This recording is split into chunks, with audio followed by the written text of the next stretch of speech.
As a review for any of you who have been already practicing with JournalSpeak, and for anyone who's new, the practice is about that expression, right? Like I mentioned before, it's about processing information that has otherwise not had the opportunity to been processed in a safe and comforting kind of space within ourselves. So we set aside a total of 30 minutes of time in a private space. I don't generally recommend doing JournalSpeak like on the subway, heading to work or something like that, where you're in other people's space and where you could be interrupted, because there really is so much symbol and metaphor that comes through doing this practice. First of all, we're making this commitment to ourselves to show up, to create, sacred space for ourselves. We create privacy in time and space, and we ask that we're left alone. We close the door and we create sacred space by saying to ourselves, you can come here for these 20 minutes. We're going to be contained and we're going to just write it out. We're going to say anything that comes up, anything goes, because no one's ever going to read this again and no one is going to judge it, not even me. And so, there's a lot, especially when you think of relationships with children and our inner child, there's something really important about making and keeping promises. With little kids, like, it doesn't matter really what the promise is, but if you break it, you're in big trouble. So we want to kind of keep that trust building process at the forefront of our practice with JournalSpeak. So I always tell people, we do recommend that you do it every day, especially if you're somewhat new to JournalSpeak and you really want to get the momentum going. But I always say, if not being able or not being willing to do it every day is going to stop you from doing it altogether, then I much prefer that you make a commitment to do it once a week even, or, every other day, or whatever the frequency is that you can stick to. Just by making and keeping that commitment to yourself to show up, make space, and do the work is huge, huge in re-nourishing that relationship between you and you. So we set aside a time and space, 20-minute timer. We have our notebook. I recommend like a legal pad or, just plain paper. You really don't need a fancy, sexy notebook for this that you're going to keep forever and ever, because you're not. And you set the timer for 20 minutes, turn it away so you're not checking the time, and you just write. You begin writing, and if you've got a prompt, you can put that at the top of the page, whether it's, why am I so sad today? Or the argument with so-and-so. It can be anything that's just at the top of your mind that you need to be writing about. But we also always want to stay open, because oftentimes our mind will move us around and jump to new subjects. And so a prompt is not to be rigid, it's just a jumping off point. And I'll talk about the 3 lists a little bit in a moment. And those are another great place, obviously, to get prompts. If you don't have something at the top of your mind to start writing about, you can pull from those 3 lists. But I want to say also about the timer. A lot of people ask me if they get to about 15 minutes in and they just, a lull kind of happens and they feel like they're just done. Is it okay to just stop at 15 minutes? Why 20 minutes? And the answer is that it's actually really important to keep going, because that lull, which is actually very common to happen around 15 minutes in, is a way of your subconscious mind being like, did I give you enough? Can we stop now before things might get even juicier?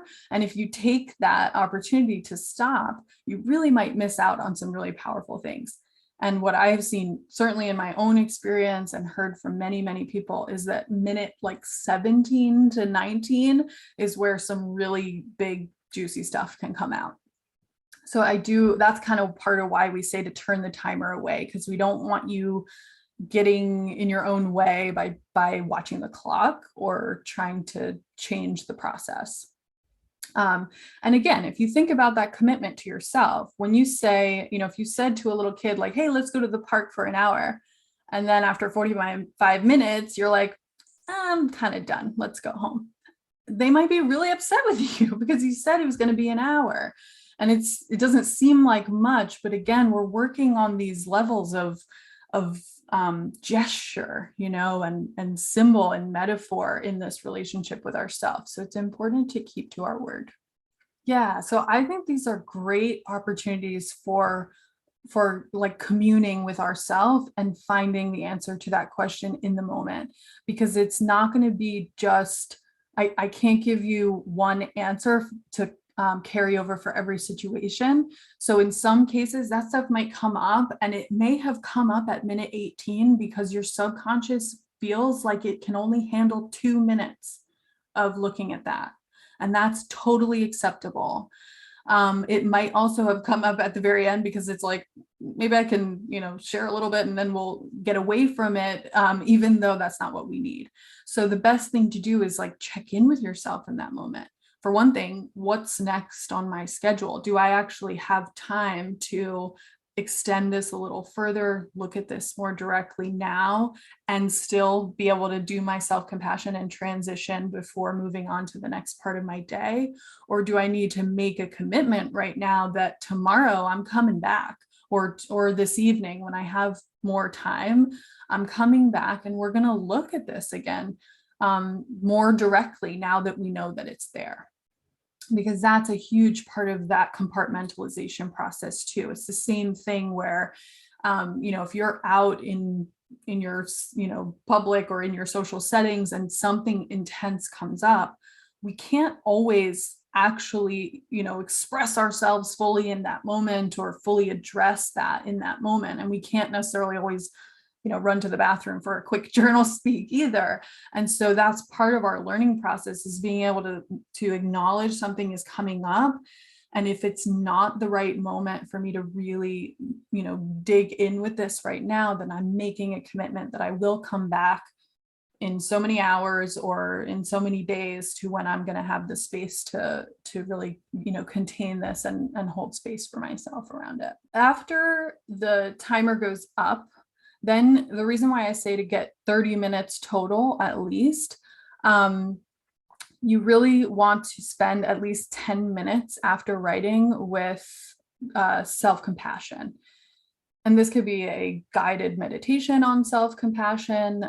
Someone put a comment on the meditation that I gave you guys and asked if that could be good to do after JournalSpeak. And I say, absolutely. I think that's a great one. But it can really be anything that gets you feeling soothed and a bit comforted and in alignment with yourself out of whatever state you were in while you were doing all that writing. Because that's what we need. We need, part of this practice is about containment. It's like teaching us how to organize our feelings and emotions and contain them in a healthy way, which is vastly different than shoving them down. It's okay to put our feelings in a box, but in order to really do that successfully, we have to have transitions. So we want to transition away from the journaling practice by doing some kind of self-compassion. And that could be going for a walk, doing a little drawing, going for a swim. Physical things are helpful because they really help us with transitions. But really anything. I mean, you could just like love on your body for 10 minutes. It's anything that makes you feel good and helps you transition to a new activity. You also want to destroy the evidence of what you wrote. And you can do that before the self-compassion or after or as part of your self-compassion. And the purpose behind that is to literally destroy the evidence. You want to be able to make and keep the promise to yourself that no one is going to read what we've written. But even if, sometimes I get people asking like, oh, well, I live alone, or I live with my partner and I really trust her or him, or, and I trust that they are not going to read my stuff, or even if they did, they would understand because they're doing this work too. All the reasons that we might think it's not necessary to get rid of what we wrote. But it's again, like coming back to the gesture of that, the promise that we made to ourselves. Because if your subconscious mind doesn't trust that you're really going to do what you said you were going to do, or that it's really safe to share freely, then it just may not share. So we want to make sure that we get rid of everything. It's also a really powerful symbolic gesture of saying, I'm letting this go. I did all this writing, I processed all this stuff, and now it's part of my transition. I am compartmentalizing this stuff and I'm letting it go for today. And if it comes back, if I've got to write about it again, or a different aspect of it or something like that, that's okay. But for today, we're done. So that's the bulk of the practice. And then the 3 lists are just, like I said, they're prompts that we use in doing this work. And they are made up of our childhood experiences, childhood trauma. I also just call this kind of past events or patterns, because it's really, to me, it's anything up to like non-present happenings. It could be last year or even last month. And that's any pattern that you saw happening as a kid or any significant event. So a pattern example might be going to grandma's house was always a really stressful time, or being bullied at school, anything that was a pattern that repeated over time and had a significant effect on you. Also, obviously, events like when we had to move away from our hometown, or when I lost someone significant to me. And these things, as you write them on all 3 lists, you really just want to write a bulleted list. You don't want to get too much into the emotional aspect of it, because you want to be able to look at this and not be, totally triggered just by looking at it. But with that said, I will say that the 3 list is a place of big resistance for a lot of people. And so if it does not have to be the first thing you do, it's not the priority so much as the JournalSpeak work itself. So be gentle with yourself and don't feel like you have to do it all at once. The second list is so present day triggers or day-to-day stressors. That could be anything like work or family or grocery shopping, anything that causes you stress in the day-to-day.